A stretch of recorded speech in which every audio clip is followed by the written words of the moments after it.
Boa noite a todos. Estejamos nós unidos para o bem, unidos em prece com o Pai Tomé, com o Mestre Jesus, com toda a nossa falange, como se estivéssemos lá na nossa casa, na Rua Progresso, 1190, iluminando a cada um de nós e a nossa família. A gente hoje inicia um novo estudo, né, com um livro da coleção Fonte Viva, psicografado por Chico Xavier, ditado pelo Espírito Emmanuel, Pão Nosso. Eu vou fazer aqui um conteúdo, a leitura da introdução sobre essa série, que é chamada Coleção Fonte Viva. Conteúdo resumido. Essa obra integra um conjunto de 5 volumes denominado Coleção Fonte Viva, interpretação dos textos evangélicos. Cada obra é composta de 180 pequenos capítulos que tecem comentários e reflexões em torno dos ensinamentos do Evangelho. A coleção é formada pelas seguintes obras: Caminho, Verdade e Vida, 1948. Pão Nosso, 1950. Vinha de Luz, 1951. Fonte Viva, 1956. Palavras de Vida Eterna, 1964. Em páginas de consolação, orientação e luzes da espiritualidade superior, Emmanuel orienta-nos não apenas a compreender a doutrina cristã, mas praticá-la em todos os momentos da vida. A coleção Fonte Viva constitui valiosa fonte auxiliar de esclarecimento nos estudos dos textos evangélicos, instrumento essencial para aperfeiçoarmos os nossos sentimentos, afinando-los com as lições de humildade e amor ministradas e exemplificadas por Jesus e seus apóstolos. Então, vocês estão explicando como é a série Fonte Viva, né? E agora, então, a gente começa com o primeiro capítulo. Primeira lição: mãos à obra. Que farei, pois, irmãos? Quando vos ajuntais, cada um de vós tem doutrina, tem revelação, tem língua, tem interpretação. Faça-se tudo para a edificação. Paulo, primeira epístola aos Coríntios, capítulo 14, versículo 26. A igreja de Corinto lutava com certas dificuldades mais fortes, como Paulo lhe escreveu a observação aqui transcrita. O conteúdo da carta apreciava diversos problemas espirituais dos companheiros do Peloponesco, mas podemos insular, ou seja, isolar o versículo e aplicá-lo a certas situações dos novos agrupamentos cristãos, formados no ambiente do Espiritismo, na revivescência, ou seja, no renascimento do Evangelho. Quase sempre, notamos intensa preocupação nos trabalhadores por novidades em fenomenologia e revelação. Alguns núcleos costumam paralisar atividades quando não dispõem de médios adestrados. Por quê? Médio algum solucionará, em definitivo, o problema fundamental da iluminação dos companheiros. Nossa tarefa espiritual seria absurda se estivesse circunscrita à frequência mecânica de muitos, a um certo qualquer, simplesmente para assinalar o esforço de alguns poucos. Convençam-se os discípulos de que o trabalho e a realização pertencem a todos, e que é imprescindível se movimente cada qual no serviço edificante que lhe compete. Ninguém alega ausência de novidades, quando vultosas concessões da esfera superior aguardam a firme decisão do aprendiz de boa vontade, no sentido de conhecer a vida e elevar-se. Quando vos reunirdes, lembrai a doutrina e a revelação, o poder de falar e de interpretar de que já sois detentores, e colocai em mãos a obra do bem e da luz, no aperfeiçoamento indispensável.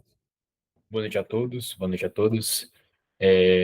Vamos fazer um breve comentário sobre a mensagem que Emmanuel trouxe, Mãos à Obra, que é baseada na primeira carta de Paulo aos Coríntios, capítulo 14, versículo 26.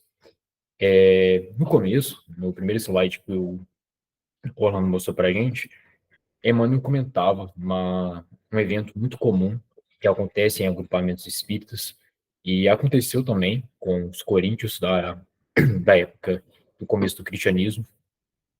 É um evento que pode atrapalhar os trabalhos, pode trazer um certo atraso nas obras do Espiritismo, e, e é muito comum tanto isso ter acontecido naquela época, quanto acontece nos dias de hoje, nos nossos agrupamentos. Na outra, na outra parte, no slide que o Orlando mostrou para a gente, o, o Emmanuel revela qual essa correlação que nós temos com os cristãos de Coríntio.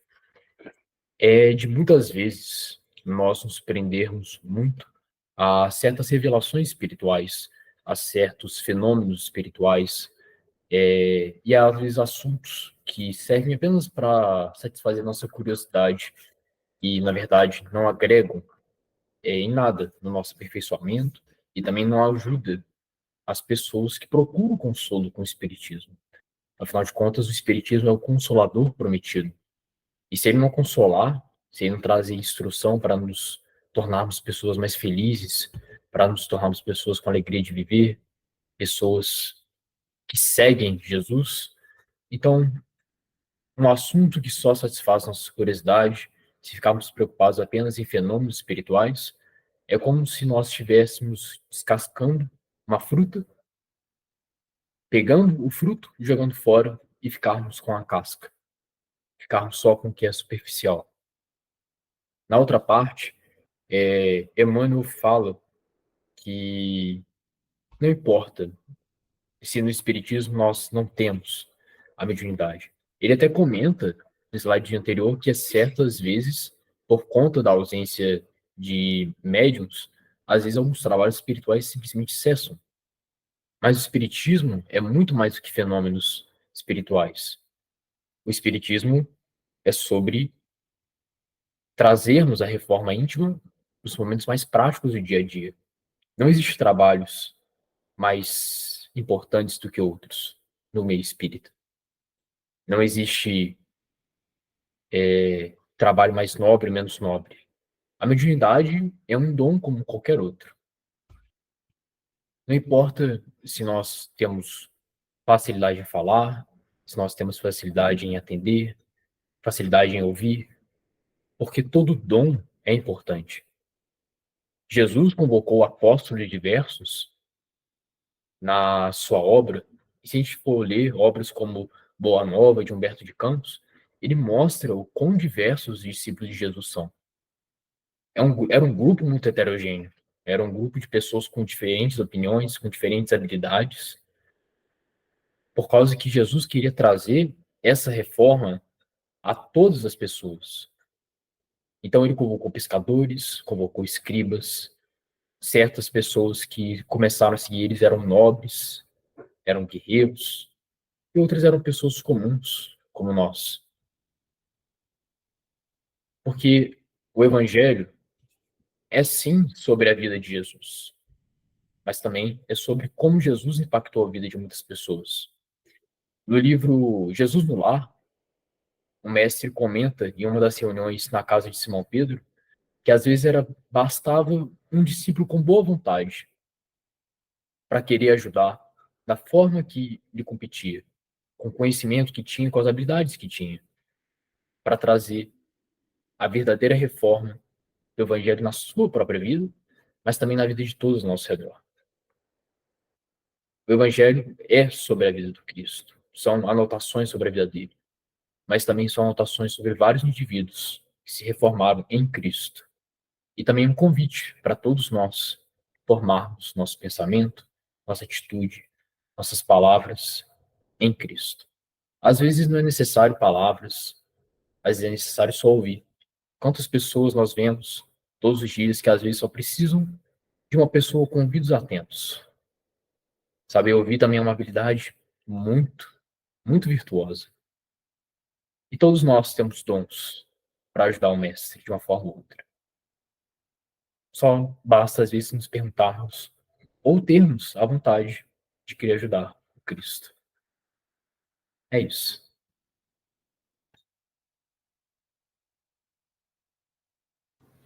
Bom, vamos agora nos elevar nosso pensamento ao Mestre Jesus, solicitando ao Mestre, aos queridos amigos espirituais da Falange Unidos para o Bem, a trazerem para a nossa água fluidificada, para os nossos corpos, as bênçãos e a cura necessária para nossas enfermidades, seja enfermidades físicas, seja enfermidades morais ou espirituais. Nós possamos pensar em nossos guias espirituais, nos trabalhadores dedicados da Falange de Pai Tomé, e entrarmos em contato com Cristo, abrindo nosso coração, abrindo os nossos sentimentos, abrirmos a boca de nossa alma para comungar com o Mestre. Vamos agradecer ao Senhor todos os momentos dos dias, os momentos mais felizes, mas também os momentos mais espinhosos que Ele confiou a nós para nosso elevamento, para nosso crescimento, para a nossa paz. Que nós possamos refletir em Jesus para construirmos o reino de Deus em nosso coração. Que o Mestre e seus amigos, trabalhadores de luz, possam derramar sobre todos nós a esperança, a confiança, a paz e a cura para todas as nossas enfermidades. Que essa falange abnegada também possa auxiliar a todos os espíritos desencarnados que necessitam de ajuda, auxílio e amparo. Que todos nós possamos viver todos os dias, um dia de cada vez, da melhor forma que pudermos, como verdadeiros trabalhadores do Cristo. De cada riso e dor na estrada, e de cada espinho e flor que nós encontremos, que nós possamos construir a casa de nosso Pai em nossos corações. E Jesus Cristo também auxilie aos seus trabalhadores espirituais de luz, que tanto se dedicam a nós, que tanto nos consolam e também tanto nos ajudam. Que eles também recebam nossa profunda gratidão e o nosso profundo abraço. Que Deus abençoe esses nossos queridos amigos. E que o Senhor Jesus seja com o nosso espírito em todas as situações das nossas vidas, hoje e sempre. Pai nosso que estais no céu, santificado seja o vosso nome. Venha a nós o vosso reino, e que seja feita a vossa vontade, assim na terra como no céu. O pão nosso de cada dia dai-nos hoje, perdoai-nos as nossas ofensas, assim como nós perdoamos aqueles que nos têm nos ofendido. Não nos deixemos cairmos em tentações, mas livrai-nos do mal. Amém.